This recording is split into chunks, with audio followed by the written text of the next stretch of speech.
तो स्वागत है यार एक फ्रेश वीडियो में। आज इस वीडियो में जो हमारे साथ जुड़े हैं वो है विशाल दास। अब विशाल दास की जो जर्नी है वो है एक ड्रॉपर जर्नी, जिसमें उन्होंने फर्स्ट अटेम्प्ट में 83,000 रैंक से सेकंड अटेम्प्ट में 3,700 रैंक तक इंक्रीज करा है। एक शॉर्ट इंट्रो विशाल आपके बारे में। हाँ, तो नमस्कार, मैं विशाल दास हूँ। मैंने अपना 12th का बोर्ड्स 2020 में क्लियर करा था 93% के साथ, और अब मैं यहाँ पे DTU में हूँ। इन्हीं के वंश वर्मा मेरे दोस्त हैं। हम दोनों सेम बैच में हैं। हम कंप्यूटर इंजीनियरिंग परस्यू कर रहे हैं। और पिछले साल मेरे JEE में रैंक आई थी 83,000, जैसा कि इन्होंने बताया। मैक्सिमम परसेंटाइल मेरी फेब्रुअरी अटेम्प्ट में थी, जो कि 92 परसेंटाइल थी। And then after I took the drop, मैंने काफ़ी इम्प्रूवमेंट करा, बहुत मेहनत करी, and at last I ended up with 99.66 percentile with 3721 rank. तो यार इस वीडियो में हम डिस्कस करने वाले हैं क्या स्ट्रेटेजी हो सकती है एक ड्रॉपर की। अगर वो पढ़ रहा है विशाल दास जैसे 3,700 रैंक लाना कोई छोटी बात नहीं है। तो इस वीडियो में यार बात करेंगे कुछ क्वेश्चन के ऊपर। तो सबसे पहला क्वेश्चन है कि विशाल दास, आपने कब सोचा कि आपको ड्रॉप लेना है? ड्रॉप का मैंने तब सोचा, एक्चुअली मैंने JEE के लिए बहुत मेहनत करी थी। 2020 वाला जो फर्स्ट अटेम्प्ट था मेरा, तो मैंने उसमें मेहनत करी थी। लेकिन ठीक है, मेरा उसमें जब रिज़ल्ट आया उस दिन मैं बहुत डिसअपॉइंटेड था। मैं इतना परेशान हो गया। उसके अगले 1-2 हफ्ते तक मैं सेल्फ डाउट में आ गया कि क्या मेरे को क्या करना चाहिए, क्या नहीं करना चाहिए। मेरे पेरेंट्स मेरे को वहाँ पे कह रहे कि कोई बात नहीं, तुझे प्राइवेट कॉलेज में ज्वाइन करना है, तू कर सकता है। मेरे को समझाया गया, तो थोड़ा सा भी दोस्त वगैरह ने बोला। मैं सबसे बात करके आफ्टर रिज़ल्ट के 2 हफ्ते अराउंड बाद मैंने डिसाइड करा कि ठीक है, मैं कर सकता हूँ, आई डिज़र्व बेटर। तो मैं मेहनत करके देखता हूँ इस साल एक और, देन जो होगा देखा जाएगा। भगवान की कृपा से आज हम यहाँ पर हैं। अब जो आपने एक बात कही आई डिज़र्व बेटर, ये काफ़ी भारी बात है। क्यों? क्योंकि यार काफ़ी लोग होते हैं कि वो सिर्फ सोचते रह जाते हैं कि हम ड्रॉप लें क्या नहीं लें, सिर्फ इसी उलझन में पड़े रहते हैं और एक प्राइवेट कॉलेज में चले जाते हैं जबकि दे डिज़र्व बेटर। तो क्या विशाल दास आपका क्या मानना है कि किस तरह का एक बच्चा होना चाहिए जिसे ड्रॉप लेना चाहिए? तो ये क्वेश्चन बहुत ही एक जेन्युइन क्वेश्चन है। आप एकदम ही बहुत ज़्यादा ड्रास्टिक चेंज ऐसे नहीं कर सकते कि 50 परसेंटाइल आपकी आ रही है पिछली बार एंड आप एक्सपेक्ट कर रहे हो कि आपको 95-96 परसेंटाइल, ये वाला चेंज लाना is like next to impossible. इसमें बहुत मुश्किल होती है, क्योंकि एक ड्रॉप ईयर में आपको काफ़ी पढ़ना पड़ता है। आपको सब कॉम्पनसेशन वगैरह सब करना पड़ता है कि आप कॉम्पनसेटरी पढ़ाई कर रहे हो, सब कर रहे हो। तो फिर ये वाला चेंज लाना मुश्किल है। तो आई डोंट थिंक कि ऐसे लोगों को ड्रॉप लेना चाहिए। अगर तुम्हारी 90 परसेंटाइल को भी अगर मैं लोअर बार करूँ तो लाइक 85 परसेंटाइल आ रही है आपकी, तो आपको लग रहा है कि आप अगर और मेहनत करते तो आपकी अच्छी परसेंटाइल आती, और आप जेन्युइनली ये कहते हो कि हाँ, अगर मैं मेहनत कर सकता हूँ। ये नहीं कि मैं थोड़ा, आपको सेक्रीफाइस वगैरह करने ही पड़ते हैं कि थोड़ा दोस्त से कम इंटरेक्ट, ये थोड़े कुछ सेक्रीफिशियल चीज़ होती है जो आपको आपके फ्यूचर को बेटर बनाने के लिए आपको करने ही पड़ेंगे। तो अगर आप 85 परसेंटाइल प्लस ला रहे हो और आपको लगता है कि आप और मेहनत करके अपनी परसेंटाइल बढ़ा सकते हो, तो हाँ, आप ड्रॉप ले सकते हो। तो मैं यहाँ पे बोलना चाहता हूँ कि किसी ने बहुत सही कहा है कि हमें जो अपनी पुरानी मिस्टेक्स हैं, जो पुरानी गलतियाँ हैं, उनसे सीखना चाहिए। तो विशाल दास, क्या वो पुरानी मिस्टेक थी जो आपने पहले अटेम्प्ट में करी, वो आपने सेकंड अटेम्प्ट में उसे इम्प्रूव किया, वो क्या मिस्टेक है? सबसे पहली चीज़, केमिस्ट्री को रट्टा बोलना। कि केमिस्ट्री को बहुत लोग बोलते हैं कि ये रट्टा है, ये चीज़ है, वो चीज़ है, बहुत ज़्यादा याद करना पड़ता है। अब व्हेन आई टुक ड्रॉप, मैंने केमिस्ट्री को डीपली स्टडी करा। जब NCERT को बार बार रिवाइज़ करा केमिस्ट्री के लिए NCERT सबसे इंपॉर्टेंट चीज़ है।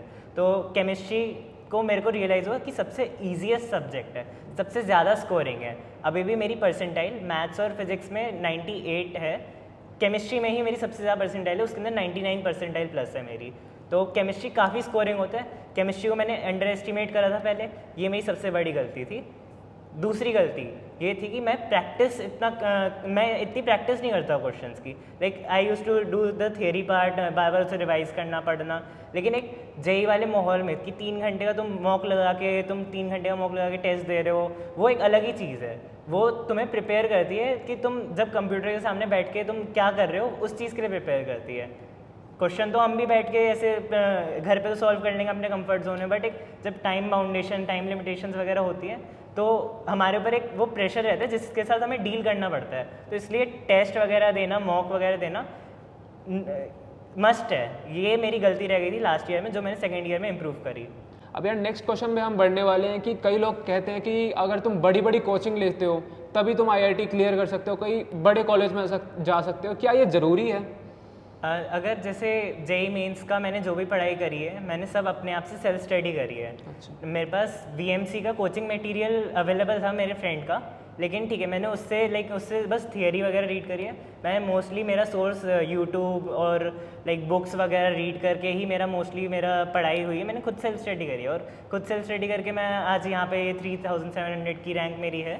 तो कोचिंग नेसेसरी नहीं है।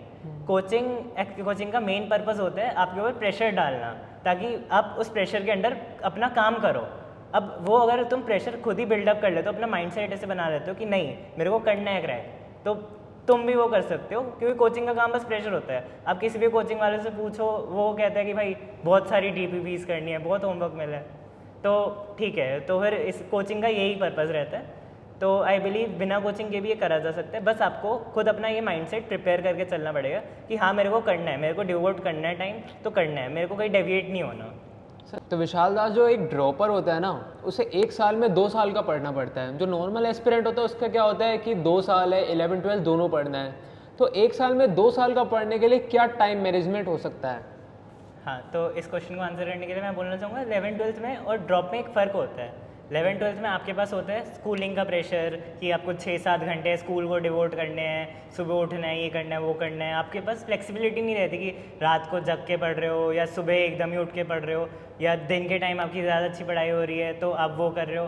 पर ड्रॉप ईयर में आपके पास होती है पूरी फ्लेक्सिबिलिटी कि आप सुबह सुबह अगर आप कई लोगों का होता है कि वो सुबह पढ़ते हैं, कई लोग रात में पढ़ते हैं, तो आप अपने हिसाब से फ्लेक्सिबल रह सकते हो। तो आप और आपके पास सब कुछ पता होगा आपकी कौन से चैप्टर में थोड़ा क्या चीज़ है, आपको वो चीज़ें अब बस थोड़ा डिटेल में पढ़नी है। तो आई डोंट थिंक कि ड्रॉप ईयर में ऐसे प्रॉब्लम आएगी इस चीज़ के लिए।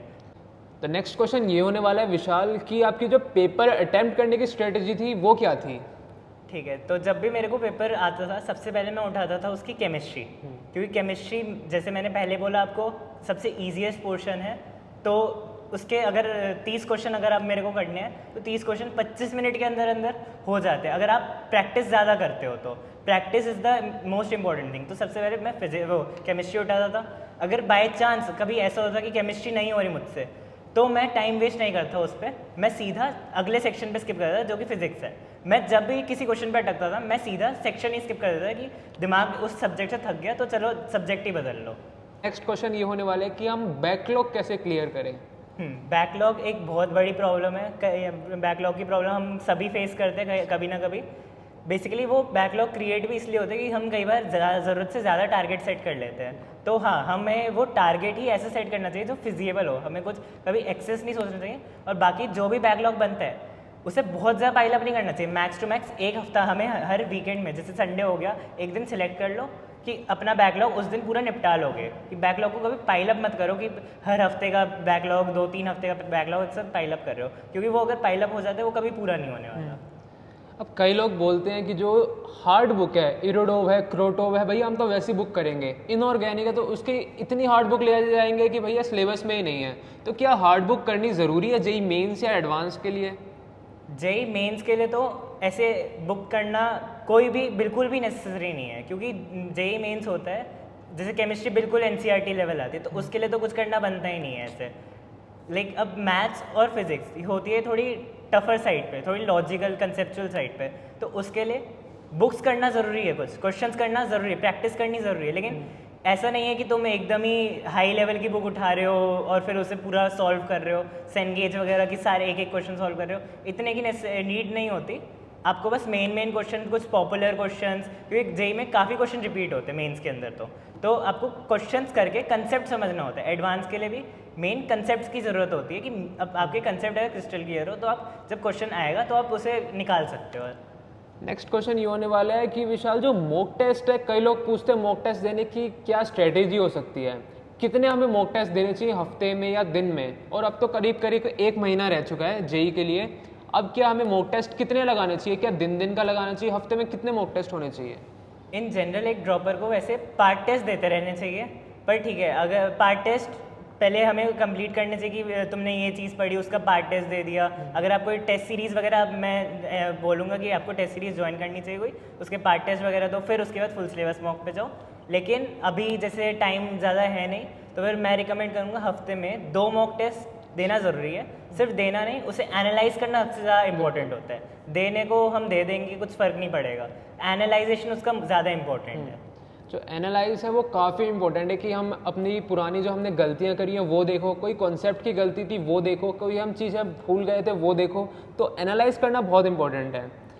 अब कई लोग होते हैं इस टाइम पर आते आते, जो 1 महीना बचा है, कई लोग थक गए हैं, क्या वो रेस्ट ले सकते हैं? रेस्ट मतलब कि आज हमने सोचा है कि आज हम कहीं मूवी देखने चले जाएंगे, किसी अगर हम अपने पेरेंट्स के साथ बैठ जाएंगे, आज थोड़ी बातें करेंगे, क्या रेस्ट ले सकते हैं? ये रेस्ट वर्ड ले सकते हैं?